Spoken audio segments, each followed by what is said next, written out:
Yeah. All right, now we got to make the trip down here. I don't even know what's down there. I don't either. Which is. You'll be surprised.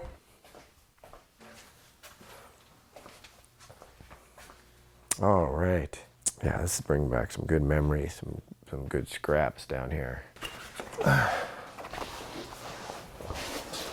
This was here. Obviously, this hasn't changed. There's still a lot of this stuff still here.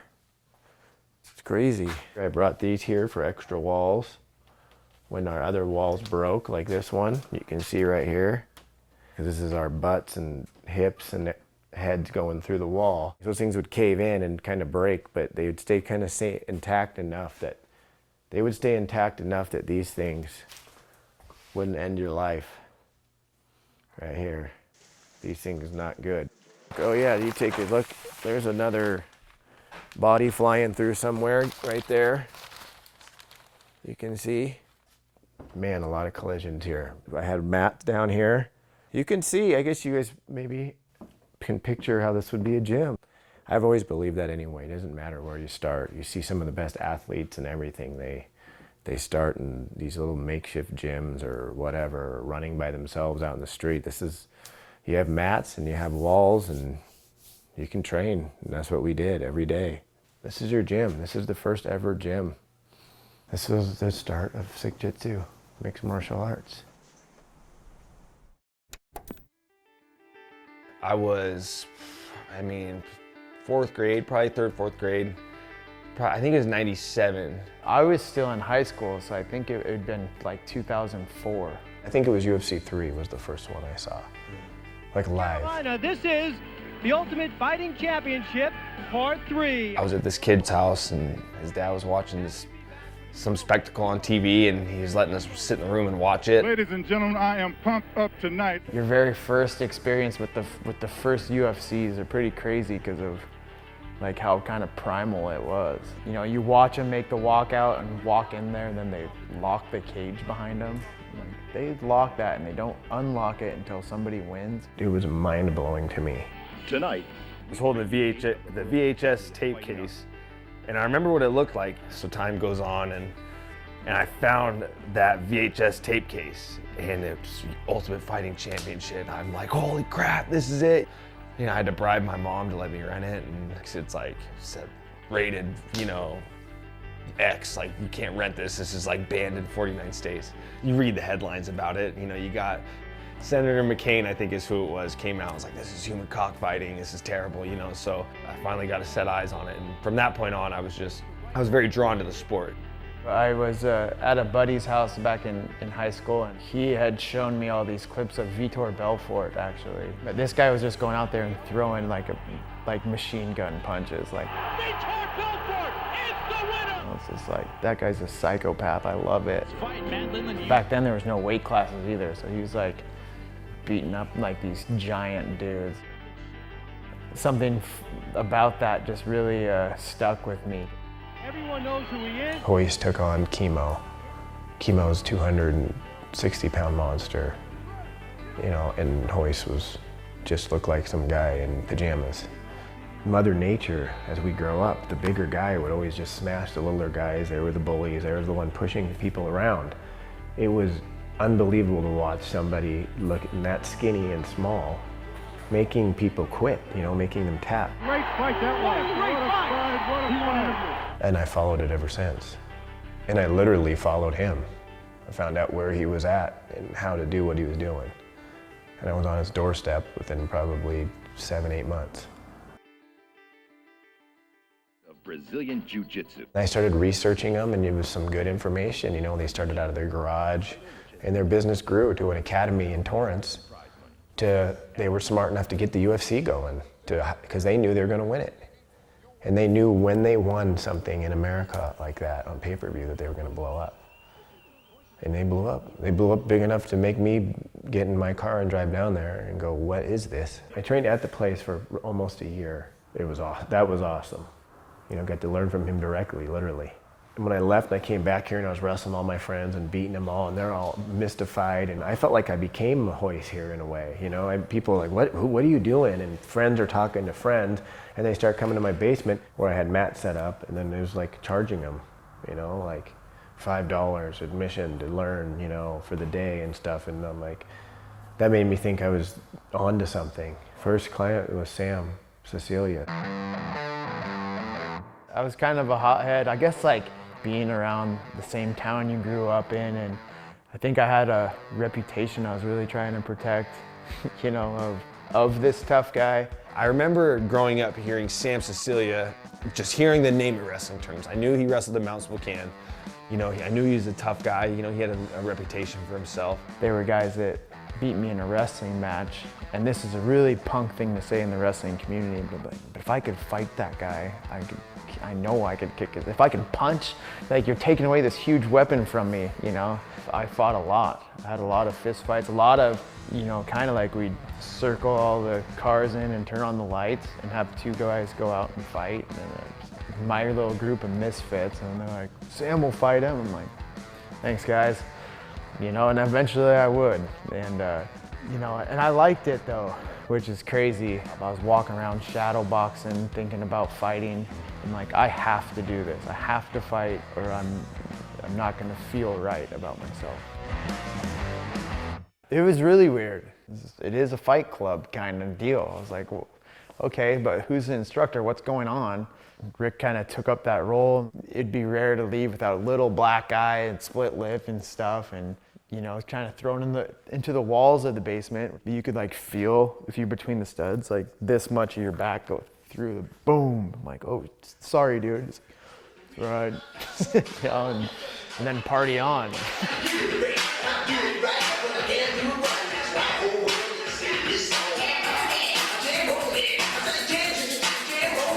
I felt like I was getting people excited, and I felt like if I had a business on Division, I'd get everyone excited.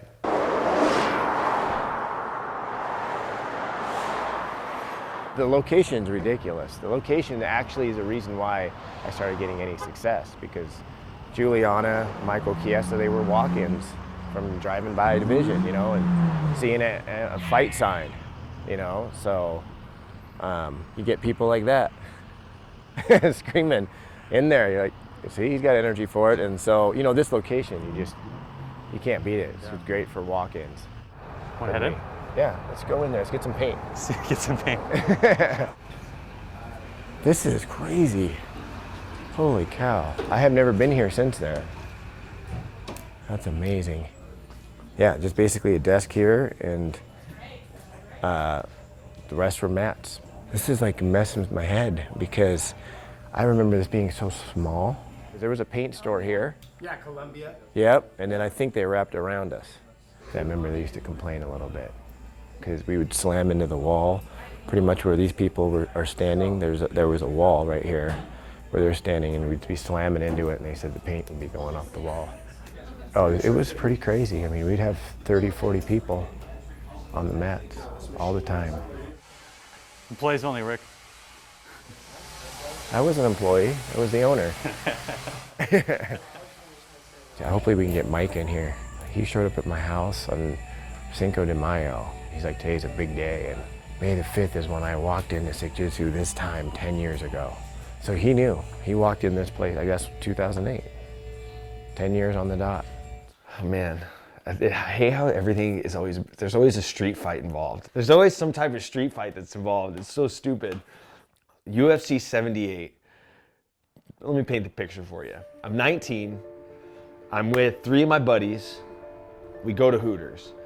So the 4 of us are at our table, and we're just kind of like tucked in a corner, and it's rowdy, it's packed, and out of nowhere, my buddy starts having an argument with a guy there's seriously like 3 8-top tables full of people that are in a group.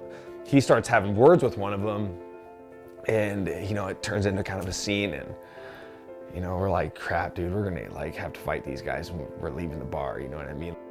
You know, these guys pretty much jump us, and I held my own. I mean, something clicked. I guess I did good for myself, and so a girl that had worked at Hooters called me a few weeks later and was like, hey, we feel really bad about what happened. Like, we hope you're okay. Like, we want you to come back. We'll get you dinner. That girl, that friend of mine that invited me, actually was a ring girl for this promoter in town.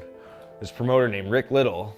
And so she puts us at this table and she sits me right next to him. And when I just got to talking, and I heard about what happened with you and your little scuffle here at Hooters. Why don't you come check it out? Maybe fighting's, kind of meant for you or something. And this year, it'll be 10 years ago, I walked in the door of Sick Jitsu, and that's a wrap.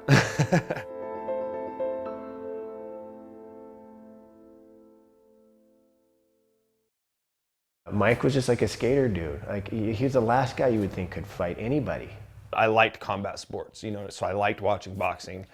I liked watching Jean-Claude Van Damme movies, the Rocky movies, things like that, and I loved wrestling. I mean, even when I was in high school and I first started watching The Ultimate Fighter, I would tell my girlfriend at the time, flat out, we'd be sitting in my dad's basement, like, I'm gonna be on the show someday, I'm gonna be in the UFC, it's just gonna happen. I can just feel it, you know what I mean? After I graduated, gyms started popping up. People are starting to have shows in Spokane. It's kind of starting to gain traction around here. And kept saying I was going to try this fighting thing, and I never really did it. And then finally one day I got led to Rick Little, and that's kind of all she wrote. It's weird how I have these little storybook things, because when I started my basement, Sam Cecilia, when I finally got some guts and decided to open a business on Division, the first week drew Juliana and Mike. My sister invited me to a women's cardio kickboxing class. So I went with her and I threw my first punch, and that was it. Growing up, I was always very strong. My brother, he always was very an aggressive guy with us. He had 3 little sisters, and he made us so tough because he was always whomping on us all the time. So I feel like I grew up fighting. That's kind of how I discovered that I was strong. And I think my mom too, she kind of had her own thing growing up in her life where it was like she was always getting pushed down and never really had a voice. And she raised me as her last child specifically to have a voice and to stand up for myself and to not take any crap from anybody. And if somebody says something to you, then you push right back. And she made sure that I was like that as a kid. I remember she cut my hair off. She wanted me to have a ice skater from the 70s haircut, Dorothy Hamill. She wanted me to have the Dorothy Hamill haircut. And so she chopped my hair off about as short as yours in the 4th grade, and everyone thought I was a little boy. And so my mom would say, you march right up to them and you tell them, sir, I am not a little boy, I'm a little girl. So I just always felt like she kind of raised me to be a strong, independent woman. Don't depend on anyone, you can do it yourself. You don't need to, depend on anything. So she made me tough, I think, as well, because I think she kind of raised me to be what she wished she could have been growing up. I threw my first punch, and Rick said, who taught you how to punch? And I said, nobody. He said, well, where did you learn that? I said, you just showed me. And he's like, I got a natural. And Julie was just, everything was gold. And everything that I would show her, she would have down by a day or two. If people could see day in, day out how much of an ass kicker she is, like, I've never seen a tougher girl. I've watched other girls train, I've never seen a tougher girl. I always fought in my head, this is what I should have been doing a long time ago. This is where I needed to channel all my anger growing up. This is where I needed to exert my energy. And once I found it, it was like a light bulb went off for me. That's smart. Rick has a soft spot for people that invest themselves in the program. You know what I mean? And I was one of those people where, like, the day I walked in the gym, you couldn't get rid of me. I was in 100%. This guy has poured countless hours, time, and money into fighters with no money and been able to make it so that they can train and so that they can go places and earn money and pay their rent. What you're attracting is a lot of broken people. There's great people in it, but predominantly broken people that trying to turn it around. You have these guys, me, I've been one of them. When I'm getting in fights at the bar and not making the right decisions. Oh, you're gonna always have troublemakers. If you truly want to be a fighter, something has to be a little off on you. Something has to. I really don't know, because I only did 5 fights, and I tell you what, I was scared every time. I was scared every time. They would shut the door. They would lock the door. There wasn't one single time that I didn't look around and go, what am I doing in here? If you're not scared to get in a cage in your underwear, you know, in front of a drunken crowd, then you're not scared of much. It'd be probably pretty hard to avoid some trouble. So, you know, I don't mind a little bit of trouble. I don't. You start getting good at fighting and competing, you're not gonna take as much crap as you used to. One of the worst fights I've ever seen in my life was downtown. We're going out for Halloween, like a team outing. I remember we're like outside of this bar downtown. Juliana had this zombie arm, okay? Someone like dropped the arm that looked real and she had this zombie arm and she was tickling people with it. It's funny to most people, some girl didn't like it. And the girl flips out and like goes at Julie. People are getting pushed around and stuff. But then this guy was overprotective of this girlfriend and just shoved Juliana. Julie's on like all fours, she just got pushed down, like trying to get up, and this guy comes and pushes her again. Boom, and she gets aside and she gets trying to get up again and pushes her again. And I was like, what the f is happening? Sam's everybody's big brother. So if you push one of Sam's younger siblings down, you're gonna have to deal with Sam. And that guy pushed his little sister down. All Sam did is see Julie flying, so he went up and erased that guy. This whole fight breaks out. Insane. The scene was straight out of a movie. I start handing out naps and start like chucking these guys are like big football players from Eastern, like in Teletubby outfits, like no joke. I think if I remember right, I only saw 3 of the 4 Teletubbies. I don't remember which one I didn't see. Take their hoods off and they're like, because it has this little thing like Teletubby outfits. I don't recall them being Teletubbies, but I remember our boys being dressed as lumberjacks. I'm lumped in because I'm like lumberjack number 2. So I'm getting swung on and this huge fight breaks out. It's freaking mayhem. And then all of a sudden there's Teletubbies were coming out of everywhere. And Sam literally put out like 3 Teletubbies. It's a true story. This guy was like a Spartan, like had the Spartan helmet and he had a shield. This guy was like swinging his plastic shield. I was like, this is stupid. This is a stupid fight to be in. There was a big police scene because there was like Teletubbies laid all over the sidewalk, like 3 of them. It was crazy. It was the craziest thing I've ever seen. I'd hit a couple of them pretty tough and it got out of hand. We took off because it was just like, oh, we're gonna get in trouble. And then Mike like runs back because he's like, my friend's still there. I'm like, dude, he's okay. Mike runs back. And he got in trouble because they're like, there's the lumberjack that did it. I'm not gonna rat my friends out, but I'm like, you can't tell me you think I beat all these guys up. These guys are all bigger than me. It looks like Mike choked 4 guys and knocked out 6 guys or whatever. I'm like, the whole rap's on him. Like, you might want to keep that and just get some street credit out of this whole deal. So right when we get in the car and we start driving, she's like, hey, I'm just letting you know, I know you didn't beat all those guys up. So I'm just gonna take you around the corner and I'm gonna let you go. I'm like, oh, thank you, lady cop, whoever you are. I still owe you one. Now it's hilarious, but at the time I was just, what is going on? That is an amazing You can ask story. around. You can ask around the Teletubby Massacre. It was the Teletubby Massacre at Halloween. It was bad. It was bad. It was bad. You got to have a supplemental income when you're dealing with up-and-coming fighters. They just don't have the money. As a matter of fact, they cost you money. Luckily, my supplemental income didn't pull me from the gym. I had a place that hired me to do fight shows. That event was the start of my career. I kept canceling it, or trying to cancel it because I was scared. I just felt like no one was going to show up. It just opened my eyes, having that event, to having almost 1,000 people show up. I just remember that place being packed and nobody had ever even, been to fights before, let alone watch their buddy or whatever. So I remember they were turning people away. People just running into the door. Like, it was just a madhouse. Once I walked in and I had my first practice, I'm like, I'm fighting, you know what I mean? Like, I've had this idea in my head of being a fighter since I was 13 years old, since I was in 7th grade. I have to at least try this, you know what I mean? And it worked out perfect. Rick's a promoter, Rick's a coach. So once I told him I wanted to fight, he was like, of course, it was easy for him to get me a fight.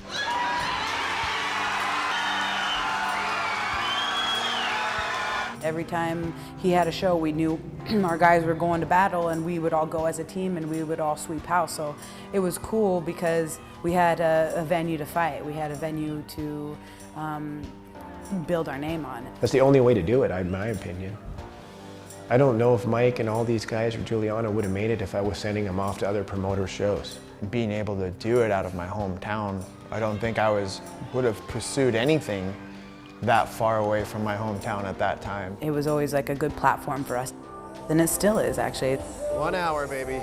Fighters, one more thing. This guy standing to my left right here. This is Rick Little, as if you didn't already know. I like him. This is your best shot at getting to the big shows right here.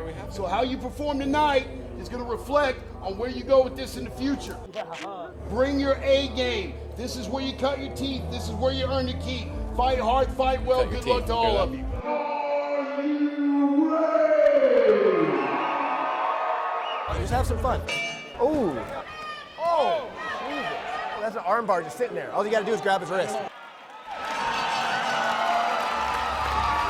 That kid is tough. I like him. You better not be frustrated at all. You did one of the best first performances I've ever seen. Please welcome Randy Rubio! Damn, they're fighting. Yeah! That's it! Tyler, stop it. That's it! Yeah! These girls, they hate each other. They were friends, and I don't know what they're fighting over, but they're doing it here.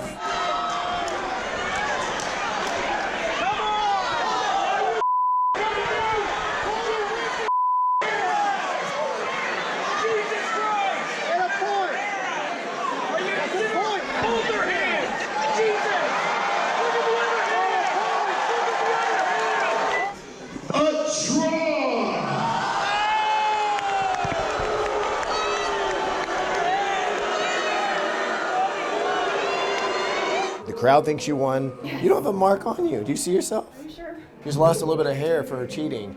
You guys having fun so far? They're fighting their ass off in this cage for you guys. Most of them are doing it for free and doing it for you. They hate each other and they're both good. Yeah, Richie! Yeah! He can wrestle, dude. Make sure you let him fight, Zach. Oh. Oh. Yeah! Let's give it up for both these warriors. Put on one hell of a fight for you right here. Tough fight is a tough win. The guy's 5-1. That's a big deal. Yeah. Our boys are looking good. 12 years I've been doing this. We really appreciate your support, fans, helping these guys get to the UFC. Once again, there is some bad blood up in this cage. He's fine. He's fine. Time. He's fine. Ladies and gentlemen, this is your main event of the evening. This looks like it's over. He's gonna armbar him.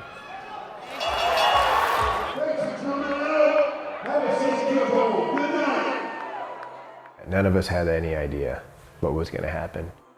People would be like, well, what are you gonna do with this? You know, and being like, well, I'm gonna become a professional and make money, you know, kind of sounds like, you know, the band's gonna make it, you know, come on, like, trust me. You weren't prepared that it would be the success that it was. Not even close. I wasn't prepared after my first show. I wasn't prepared for who I had in my gym. I wasn't prepared for Lyle Beerbaum. Lyle Beerbaum was an amazing story. Let me get her out of here. Let me get her. Stash, you gotta go downstairs, baby. Give me a kiss. You gotta go downstairs. No. Yep, you gotta go downstairs with Mama.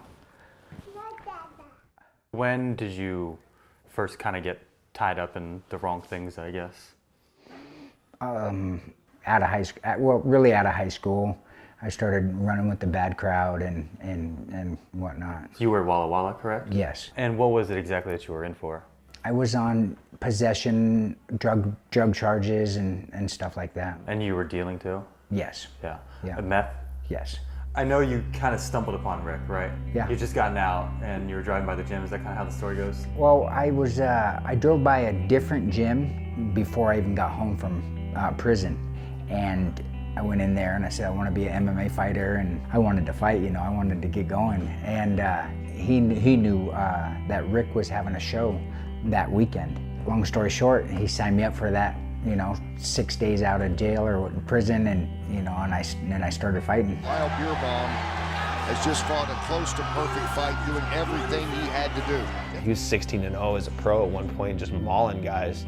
One of the best top 10 in the world in like a year and a half, 2 years. It was crazy. Were you surprised at all by your success? Somebody that just came out of prison and... No, not at all. My confidence at that time was, you know, unstoppable. Fighting is confidence. If you feel like you're gonna win the fight, then, you know, that's 80% of the battle right there. These are the first pair of fancy pants right here, material right there. My mom makes those for me. Where would you say things kind of tailed off for you in terms of your career?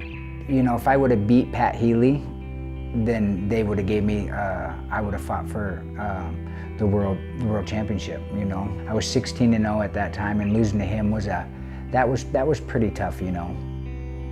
You know, after I was done fighting, I ran into somebody, you know, a few years ago and dove right back into that scene, and it got me into some trouble. How are you doing now? Good. Now I'm, you know, a couple years clean. Everything is going good now. You thought about fighting again? You know, no. I've got injuries and different things that it keeps me from, you know. I think about it, yeah. But to be at the level that I was, I know what it takes, and it's a young man's sport. Just being that partner for him and then watch him go succeed, you know, you wanted to go out there and do that too. Lyle was like, that's the team captain. You know, and his right-hand man was Cody.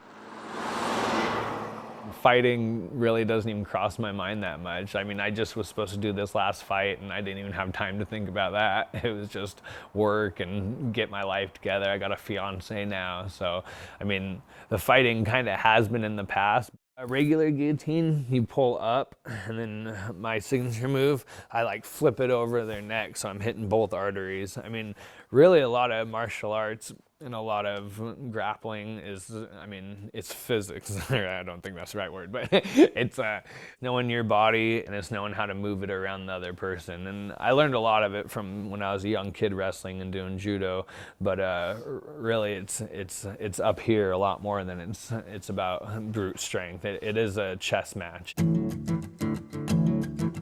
We had a bunch of tough guys at that point. Once we moved to that division gym, a lot of people were interested in MMA at the time. That's when Chiesa and Julie Pena came in, you know. And I went like 11 or 12-0 pro, and then I got in the Ultimate Fighter house. And I was kind of a 50-50 guy in the UFC. That's kind of when I was getting a little burnt out on the sport.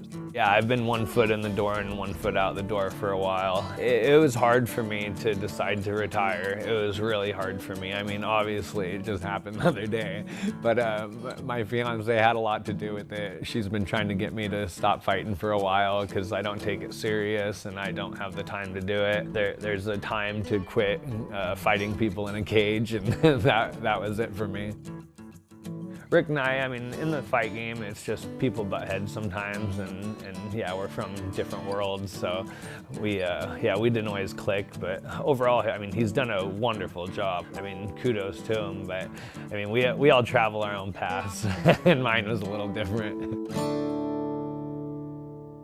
You know, Cody was kind of all over the place. He always was kind of all over the place, but once, wherever Lyle goes, Cody would go. Lyle started to go to a different gym. The other gym needed a MMA coach, and he offered me to pay me per month, and so that's why I went over there. You know, I was either gonna pal up with him and go that way, or, you know, I was still talking to Rick, still training at our gym too. It was a weird feeling for everybody. At times, I definitely look back at the old days and miss how tight we all were and how close we all were. And I wish they never would have left. It would have been interesting to see how things could have panned out if we all could have stuck together, but no use crying over spilled milk. We're doing really good, and we got a good team, and we're winning, and, you know, it sucks that they're not a part of it. There was always, well, we have fights coming up, and I was like, sign me up, you know. And I'd take 4 or 5 fights in a row, then disappear from the sport, get my big boy job. I started doing good for myself. I started racking up a nice little win streak, and I think Sam's exact words were, when he saw me fight, he was just like, this scrawny dork can do this good, like, I'm coming back, you know what I mean? So I can't even remember how he just started kind of broing down, but I synced up with him really well, like, quick. And I have a picture from the first day we trained together. I think Sam wanted to kind of come in the gym and kind of kick my ass, But the moment we met each other, we just hit it off. You know what I mean? He's my big brother. From that day going forward, we've just been, you know, inseparable. People are starting to hear about me, and this one tall Italian strangling everybody, and this other one's knocking everybody out. It's like we've been building each other up for this. Rick just called me one day and was like, "I got you a ticket." I'm like, "Oh, cool, a ticket for what?" He's like, "We're going to Vegas and you're gonna try out for the show." All right, here we go. Sam at the time, we all thought was, you know, the one that was gonna win it. Mike was just kind of always in the background, in the shadows. In my mind, you know, I want to be picked, but I don't want to be picked. My dad's dying. It's a reality. It got to a point where it was like, there's no turning back. It was pretty much leukemia, really aggressive. Yeah, once the onset came, it was just a battle, you know what I mean? And it sucked because, you know, he left for like 100 days to go to treatment in Seattle and stuff. And, you know, I'm training, I'm in the grind, I'm working a full-time job. You know, I didn't get to spend as much time with him as I had wanted to. You know, I thought he was gonna pull out of it, so I didn't think it was a big deal. And then now, seeing I lost so much time, that's when I was like, I don't really know if I wanna go. You know, I'm having reservations, you know what I mean? After I had made it through the first round of tryouts and I'm doing good, we had a big scare with my dad. The second I walked into the room to talk to him in ICU, he was just like, before he could say anything, his first thing he said was just like, "Hey, promise me, don't stay here for me. You gotta pursue your dream. You gotta see this thing out." So it was like, oh, he made the choice for me. It doesn't make it any easier, but I knew walking out the door March 1st, that was the last time I'd see my dad. I remember being at the front door, just like, yeah, it's a good run. See you on the other side, I guess.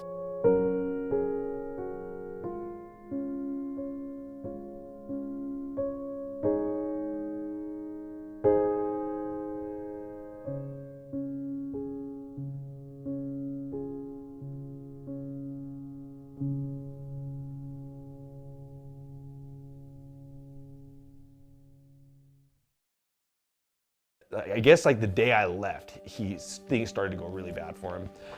And he had a few things he wanted to live to see, you know, and one was my niece being born. One was seeing the Giants win the Super Bowl, which they did that year. And then the other was seeing me win my fight to get in the house. And he was in really, really bad shape. So he actually didn't even get to see the fight. His eyes were closed. But after I won, my mom said he got a big smile on his face, like put his hand in the air, and then he passed away a couple hours later. I'm sorry I'm not there. I wish I was there right now. I think every person in their life has a moment where they won't be denied. If this is what your dad wanted you to do this, you know, you're talented, man. Yeah. Win this thing. After going to the service and coming back, I was like, I'm not losing. I'm winning this thing. I can't lose now. There's no way. There's no way I'm losing. Michael Chiesa has put him to sleep. And Michael Chiesa finishes the job. When you watch him win that fight, it takes a second for him to even realize that he won. I swear, he doesn't get it. Like, it's pretty surreal. Like, he just like stands up. He doesn't know yet. Oh, there it is. The first thing I thought was my mom. It was my mom's birthday. So you want to talk about not being denied? I made it this far. Going through that show and the things that I had to deal with and the circumstances and the adversity I faced on top of the quality of opposition I had to go against, I know I will be world champion. Nothing will ever be as hard as that.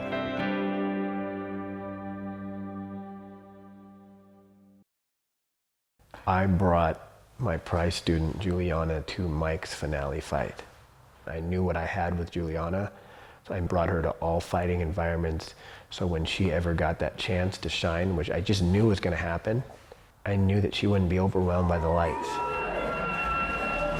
He knew that women would be allowed to fight in the UFC one day, but I still didn't believe it. I didn't believe it until Dana finally said, we're gonna have our first season of The Ultimate Fighter allowing females. Being the first female women's Ultimate Fighter, I think that alone is motivating enough to make me wanna destroy somebody. The Julie I brought was serious. She knew the tryouts were coming. She had trained for it like it was a fight. That was the craziest experience that I've ever been in, but at the same time, I was so fortunate that Sam and Mike had been in the season prior. They gave me the 411 on everything, and I followed that to a T. Juliana. She showed up on the show, threw hands at people, wrestled the hell out of them, threw them on their back, beat them up, won the show. You know, I wasn't there to make friends. I was there to kill people. I was there to do business, and that's what I did. I've known Julie a long time, and Julie and her family. We went to high school together, you know, and she'd been through some stuff. And then you kind of like, okay, here's the payoff. You made it, you fought through it, congrats. And then it's like, you know, oh, never mind, have this too. So you win tough, and then the knee injury happens. Yeah, that was like a really, really bad day. A really bad day. That was sad. When did you get there? Like, how did that all play I got out? there, literally I missed it by probably 30 seconds. Had you gotten a call or a text before you walked in, or did you walk in not knowing anything had happened? No, I just walked in and I could literally hear her yelling a little bit, screaming a little bit. Julie got her knee blown out by, I'm like, it was Josh for sure. I'm like, he goes tough, and I don't think he knows how strong he is sometimes. He's like an ant, 10 times his body weight, like the strongest guy pound for pound in my gym. I mean, he's tough for me to go with, and he is good. If someone says this is the toughest guy in the gym, she'll take him on. She just has that mentality, and it's not good for your health because some of those guys, if they start losing to a girl, will go hard and accidentally hurt them. And he's a nice guy, he's a goofball, energetic goofball. You know, they've trained together before. You have to go 100% with him or not, or don't go with him. I don't know, something about it just feels off and wrong. It was a freak thing for sure. I mean, I was trying really hard. We were up against the walls. I was holding my own and he wasn't able to take me down. And I think it was because I was getting ready for a fight and I was in good shape, I was strong. And I think that he thought he was gonna be able to take me down a lot easier, but because he couldn't, he was getting desperate.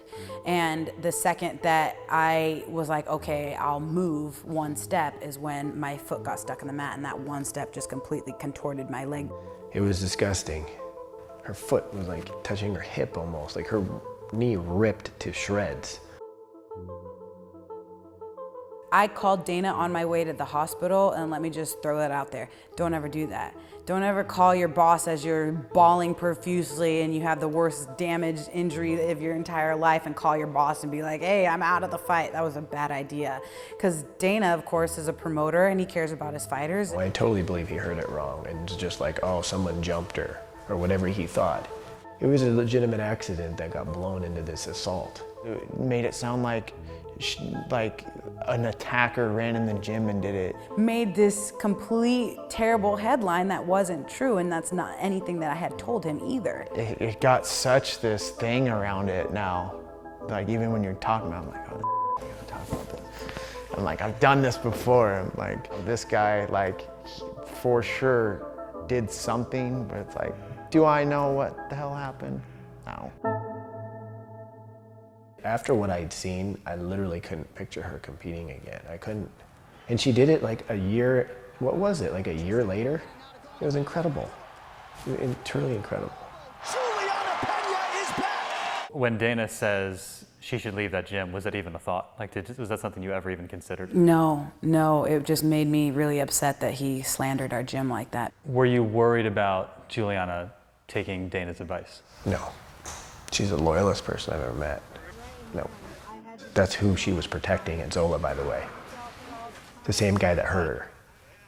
So, no. But never in my mind was I like, he did it on purpose. It was just an accident. He didn't come to the gym for a long time. So I think I saw him once or twice, but never really talked to him. And it wasn't until that night out at Zola's that I had seen him in over 2 years. We were just, having some libations, and all of a sudden we're palling around just like we used to, training all the time back in the day. And it was really great to bond with my old training partner, especially after we both experienced such a devastating thing to our gym. And it's just a really unfortunate turn of events because we ended up getting jumped on the street. A 20-person brawl just broke out, and this guy denied us of getting inside because his face had been beat to He's bleeding like a stuck pig, so she was literally trying to get him in establishments to clean him up. And they were nice to her. They're like, yeah, we'll let you in, because it was a little bit after hours. She just wanted to use the bathroom to clean him up, but they wouldn't let him in. You should be embarrassed. You should be embarrassed of yourself. So she's trying to help, it just got carried away, because then, like I said, we're talking about people, these are bouncers, so they start shoving you out of the door. And she doesn't like getting shoved very much. So she took it in her own hands. Hi, I got somebody trying to get into my establishment right now after we're closed, and they're causing quite a riot. In that 911 call, a person describing himself as the business owner describes Pena and her friends trying to break into the bar. Pena at one point allegedly kicked an employee in the groin. It was just wrong place, wrong time, and I take full responsibility for just being too intoxicated. And Mom always said nothing good happens after, 11, 12 o'clock at night, and the moral of the story is I should have listened to my mom. I should have stayed home. I feel bad because, she called me like, hey, she's like, I'm just in sweats. We should just go grab a drink or something. I'm like, yeah, I'm tired. I'm just going to go to bed. And now it's like I almost feel kind of guilty because if I was there, it never would have happened. I would have just been like, we're out of here. Let's go. Pretty soon she's going to have a fight and she's going to beat someone up and everyone's going to forget about this. So it'll all be all right. Juliana, the Venezuelan Big Sean Pena. She's the fighter, I really believe. You go lock in the garage or you lock in a room with any of these girls in the UFC and I know who's coming out. I have a champion mindset already. I eat, breathe, sleep, wake up. It's constantly on the brain. That's all I think about. And all I'm missing is that championship belt around my waist. I totally know that I have what it takes, 100%. And so it's just a matter of time for me, I feel like. Like I said, going at my own pace is kind of the theme. It goes quick, it goes fast, they always say. So cherish these moments. Isabella Cruz. I am so in love with that little girl. She's my everything. She's so cute. I love her so much. Everyone's like, when are you coming back? When are you coming back? Are you coming back? Are you coming back? And I feel a lot of pressure on that side for when I'm gonna make this great comeback. But to me, I feel like I got time and I just want to enjoy this time and just be her mommy for a while. The flip side to that also is I'm watching these fights and I want to frickin' hurl a frickin' ball at the TV and shatter the thing because I'm like, oh, I could be in there right now. I could be competing like that. This is garbage. I can't believe what I'm watching right now. Like, I can do that, I can do that better than them. And so it makes me feel like I feel very much pulled in both directions. My main focus right now is to train at a leisurely pace and be a good mom. So it will come soon. That goal timeline will come soon.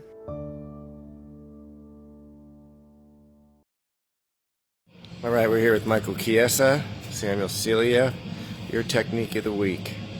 If you ever find yourself in a fight with a dirtbag, and playing dirtbag will be Michael Chiesa. Hard role for him to play. They have a mullet to grab, which is you're going to use against them. Now throw this wizard tough. Keep the mullet, that's key. And fighting a good night. It's been quite a ride. I'm grateful for what the sport's brought me, and I got sent to Brazil for my first fight after the show. So I had my fight and I won. Knocked my guy out and got a contract in the UFC, so then it's like, okay, this is what I am. You're not famous, like a real famous person, but when you go to fights, you are. This guy was like, hey, you want to sign my shirt? Like, that's a brand new shirt. You want me to mark on it? I'm like, what the hell?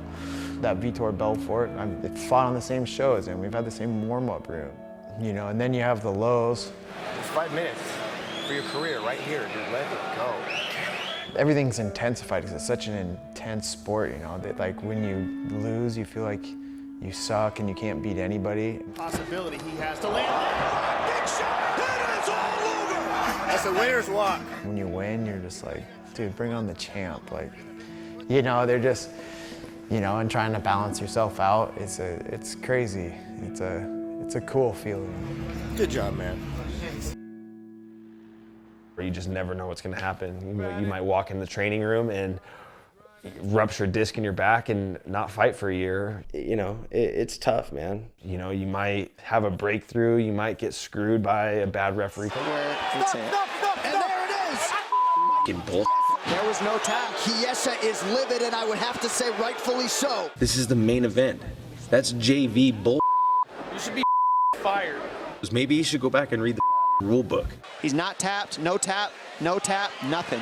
I really feel like this is just like a dream. You don't know.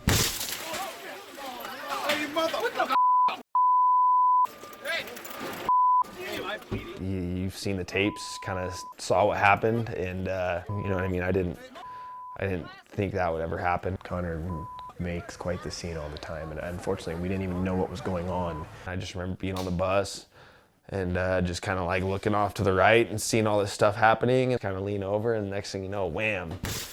I'm getting hit with a hand truck, covered in glass, you know, cut up, bleeding. You know, it was just like, what the hell? This is the most disgusting thing that has ever happened in the history of the company. Dana confirmed Mike had the title fight that night against Khabib, and he didn't have it. Nothing worse than having the title fight, and then it's just gone. You know, it wasn't my choice to pull out of the fight. It was up to the New York Athletic Commission and the UFC medical staff. And, you know, that's unfortunate. That's not a choice I ever wanted to make. I always got to remind myself sometimes, like, you know, I can handle adversity. I can handle tough situations that are out of my control. And, you know, I can find a way to turn them around and make positives of it. You know what I mean? I've been an underdog my whole life. That's something, I'm very comfortable with that. So when I tell people that I'm very confident that I know I'm going to win a world championship, yeah, I'm very used to people naysaying me. I've been dealing with that my whole life. I always told myself, if I could just get to the big show, I can win a world title. I know it. I'm excited for that day. It'll be like a lot like that day on that mantle behind me right there. It'll be like that day I brought home the Tough Trophy at the airport. I'll have all my wrestlers there. The difference is I won't have a Tough Trophy. I'll have a world title, and it'll be freaking sweet. You know, I used to work out at Rick Welliver's, Spokane Boxing, and it gives me goosebumps even just like talking about it. But he was just telling me, he's like, man, the coolest thing was when you won Tough. He walked outside after I won, and he's like, I could hear every bar, I could hear the whole city cheering. I mean, literally, I have goosebumps right now talking about it. He's like, I walked out of the bar and I could hear the whole city just like erupt. It's the greatest thing in the world. It's awesome to have success at something, but you know, it's awesome to share it with the city. It doesn't even feel like a win when I win until I get home. Like that night, you're still at Vegas, you're still wherever, and I'm like, let's take that earliest flight home. It's something else, you know, coming back to your hometown, you know, and I believe that your hometown is good enough. Best moment ever! Ever! This is a fight town. You know, it's a hard town to grow up in, and in the sense that, you know, there's a lot of chaos going around in different parts of Spokane that's not so good, but we are fighters, and we're proud of that. I think that when you take the aspect that we're a blue-collar community, a lot of farming, a lot of hard work, but you have people to look up to that have had success from here. I went to Mass with Mark Rippon, Super Bowl champ. When you grow up in a blue-collar community that turns out elite athletes, you put those two components together, it just shows that we're hardworking people, but we have talent. I think Rippon's amazing, I really do. I think John Stockton is beyond amazing. I mean, for him to excel in that sport at that time, at his size, he's the biggest freak in nature ever to come out of Spokane. John Stockton's amazing. Mentally toughest guy, him and Steve Gleason are just two undersized people that just over-excelled in sports they shouldn't have even been in. They shouldn't have even been out there with those guys, no less making name for themselves. Steve Gleason was just gigantic for me. He played baseball with me, you know, and I just never thought that much. You know, football, I was like, whatever. I think I'm better. You know, I used to think like that, and then, you know, and then all of a sudden I see he's got WSU. I'm just like, oh, well, he's not gonna even really play. And then I'd see, oh, he's gonna try out for NFL. He's never gonna make it. It's cool, but he's never gonna make it. And then he'd make it, and I'm like, whoa, what is going on here? And to see him make it in such impossible odds. Look at this. was the coolest thing I think I've ever seen in my life. For him to have a statue outside of New Orleans tells me, I love it. It tells me, Rick, you are an idiot. Like, you're an idiot. Like, I went to the statue and I stared at it probably for 20 minutes. I was even climbing on it. That's how crazy I was. I probably shouldn't say that. I was on that thing. I have pictures of his name on the back of a shirt. It was incredible. It just told me that I was wrong. I like being proved wrong. I remember growing up next to this kid and playing with him, and I'm like, he has a statue because of a play he made in the NFL. This is crazy. Even Spokane has a little history here in New Orleans. Steve Gleason. When someone's like, oh, Mike Chiesa can't beat Khabib or Conor McGregor, it's just, those odds to me aren't even as astronomical as what Stockton and Gleason did. It's just not. We have had this kind of like goal of looking forward together for a long time. From even going from the show and being invited to gyms and stuff to be like, I got this thing in Spokane that I have to see through. You know, that's what kept me there. A big part of the success is sticking together. Without naming names, I've had people have success and leave and kind of decline, you know what I mean? But the people that have stuck together and haven't left, you know, we're still here, we're still winning, we're still fighting. Mike got solicited by everybody, got every great deal in the book after that. Oh, come here, represent this place, we'll pay for this. And he stayed loyal to the soil. You know, Sick Jitsu's my home. Rick Little, he's been with me for 8 years. I'll never leave his side. Look at the success we've had from where we've came from. There's no reason to go anywhere. We can do it all from here. I'll always be loyal to Washington. I'll always be loyal to my team. I don't believe all these guys that come up in their hometown and then leave. I don't believe in that. And then to have somebody that, you know, he's like, I believe that, and that's why I'm building the gym here. You know, so I'm like, well, I'll sign up then. Here's where the gym's gonna be, out here. That's right, it's gonna be a giant 10,000 square foot facility right out here. There it is. There's the fighter house. Show you inside. There's Mike. Looking at the spot where he's gonna put someone through the wall. There's gyms everywhere. In, you know, every little city and town, there's gyms everywhere. How do they not have anybody through? How are they not? I know the athletes are there. The athletes are everywhere. You know, I know there's Chiesas and Julianas running around these gyms. Why are they not in the big show? They're not doing something right. They're not doing what we're doing. You know, and what we're doing is not secret stuff. It's just very mentally strong stuff. Tyler McGuire that just pops up. He showed up into this place and I was just like, I don't want him at all. I told some of my guys, go hard. And he survived. And he started coming every day. You know, after a week, I was like, oh, I start to like this guy. Now we're 2 years later, and he's one of the best students I have ever had in my life. He's the epitome of mental toughness, but he had to go through it from the beginning. Here, I'll take a picture for you. Intense, huh? Took me off guard. Yeah. I'm actually kind of shocked. That's all I did. He's in Fairchild Air Force Base. You know, he's been deployed for us. He's not a harder working, better All-American guy than him. Captain America, we just came up with his nickname. I'm very proud of Tyler, his undefeated record, and the fact that he has a title shot with one championship. He's gonna go out in Asia and win the title there. Oh, yeah, baby! So he'll be one of our first world champs. Say another guy we have is Daniel Spitz, played for WSU football, big guy, powerful guy. He jumped in, he believed, and boom, like that, he was in the UFC. We have Austin Arnett. His dad had him do his first MMA fight at 15. He's been doing karate tournaments since he's 8, and he's already in the UFC. 5 years from now, I see some big things from him. I've trained Elizabeth Phillips. We were able to get her to the UFC to fight top 10 people in the world. She had a good run for a while. I had an interesting person get a hold of me in Sweden a year ago. Bia Malaki, she was a kickboxer. She just wanted to do MMA, didn't know how to get into it, much about it. She lived here for a year. It was an amazing run. She fought on my cards. She got on The Ultimate Fighter. There's Meisha Tate and Bryan Caraway.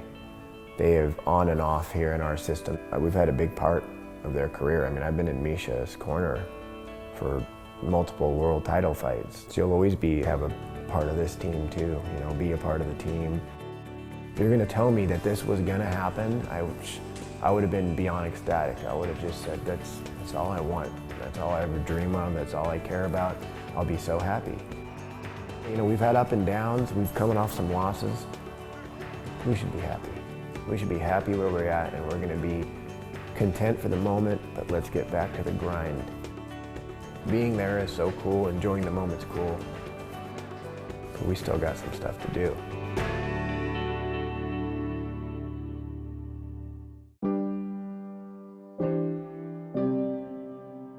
You could have the biggest facility in the world, but if you don't got the group of guys, it's just a building.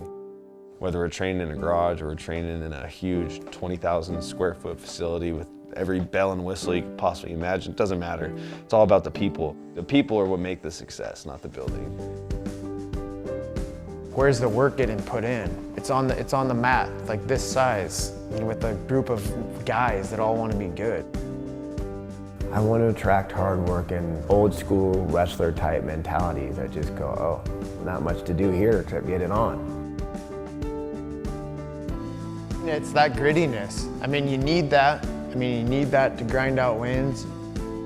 It's just been like kind of the path for us. We're so used to this, and it's what we're comfortable with, and it's what works for us. You know what I mean? You don't need the big gym, you just need the bodies. You need the team, you need the family. When I came back from the Gracie Academy and I started training, my best training was just on the floor of basements or going with my buddies on the carpet. I knew the basement was enough, even at that. So we just kind of had bigger basement.